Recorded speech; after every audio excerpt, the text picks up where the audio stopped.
देह त्याग के बाद के कर्तव्य हमें क्या करना चाहिए। किसी व्यक्ति की मृत्यु हो गई है घर के अंदर, क्या करना चाहिए, क्या हमें सामान चाहिए, किस प्रकार उसे लेटाना चाहिए, स्नान करवाना चाहिए, वो हम बता रहे हैं। क्रमानुसार आप ध्यान से सुने, नोट आप कर सकते हैं, क्योंकि वो समय ऐसा होता है जब आप किसी से पूछ नहीं सकते हैं। अगर कोई कर रहा है तो आप उसे देख सकते हैं। ये जानकारी अति महत्वपूर्ण है, हम बिल्कुल शास्त्र के आधार से बता रहे हैं। मृत्यु हो जाने के बाद मृत प्राणी के कल्याण के कार्यों में हमें जुट जाना चाहिए कि किस प्रकार से अब इसकी आगे गति हो सकती है। शव संबंधी हमें क्या क्या सामग्री चाहिए। अर्थी बनाने के लिए बांस, अर्थी पर बिछाने के लिए कुशासन या चटाई चाहिए।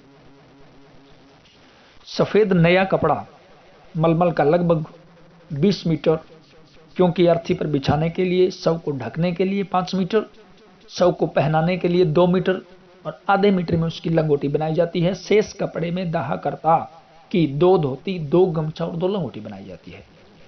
सौभाग्यवती स्त्री के शव को पहनाने के लिए चुनरी और ढकने के लिए गोटे सहित रंगीन ओढ़नी और श्रृंगार करने के लिए सौभाग्य द्रव्य जैसे सिंदूर, चूड़ी, मेहंदी आदि लाया जाता है।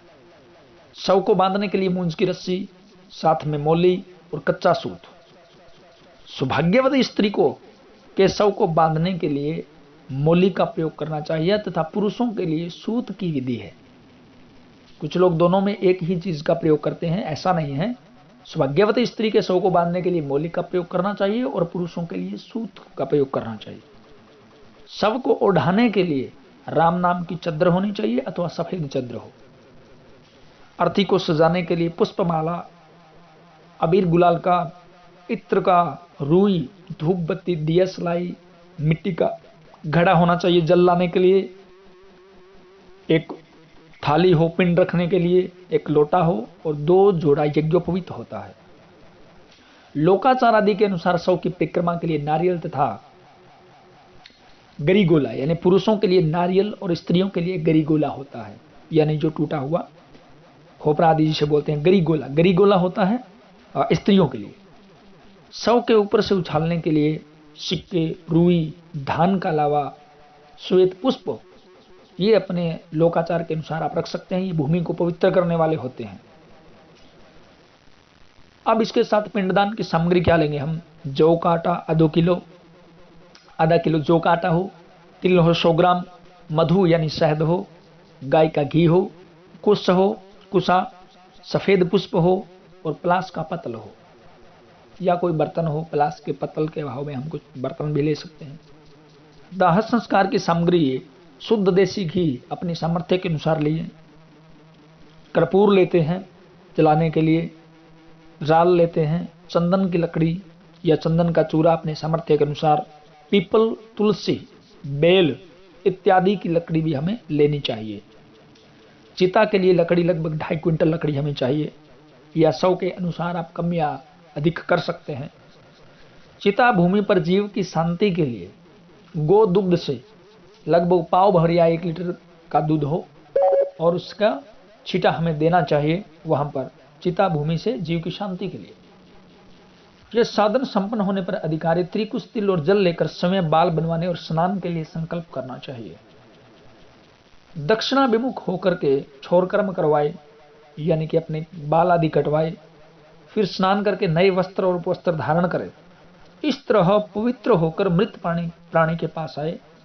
शव का सिरहाना उत्तर की ओर होता है अथवा पूर्व की ओर करने का भी वचन है, किंतु परंपरा से उत्तर की ओर सिरहाना करना प्रशस्त है।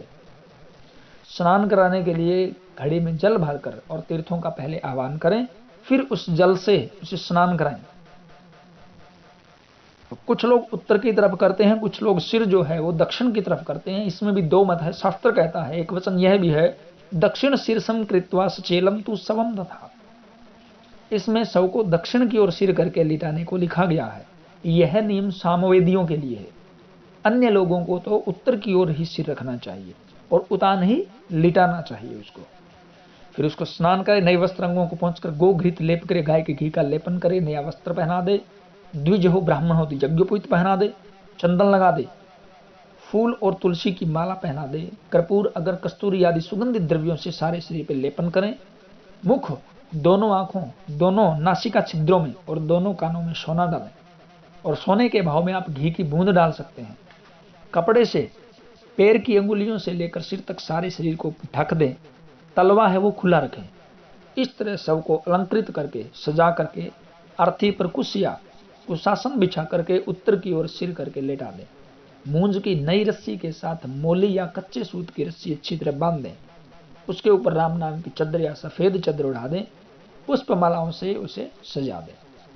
शव को रजस्वला स्त्री और अशुद्ध पुरुष के स्पर्श से बचाना चाहिए, ऐसा शास्त्र का सख्त नियम है। इनके स्पर्श करने से, अशुद्ध व्यक्तियों के स्पर्श करने से, रजस्वला स्त्री के स्पर्श करने से यदि इसकी शुद्धि न की गई हो तो संस्कार करने वाला और मृत व्यक्ति दोनों को नरक जाना पड़ता है, ऐसा लिखा गया है। शास्त्र का वचन है ये। और अशुद्ध व्यक्ति से तृण, तिनका, लकड़ी, तिल, घी आदि भी नहीं मंगाना चाहिए, यानी सामग्री भी आप अशुद्ध व्यक्ति से ना मंगवाएं। और जैसे परंपरा अनुसार वृद्ध व्यक्तियों के सहवान के लिए लोकाचार अनुसार झंडी आदि से वैकुंठी रूप से भी आप सजा सकते हैं। शंख, घड़ियाल, घंटा आदि का भी आप प्रयोग कर सकते हैं। धर्म सिंधु के अनुसार, निर्णय सिंधु के अनुसार, गरुड़ पुराण के अनुसार हमने शास्त्र सम्मत विधि है वो बताई है। तो आप इस जानकारी के साथ कर्म करेंगे तो निश्चित रूप से जीव की गति होगी। परमात्मा कल्याण करे। जय श्री राम।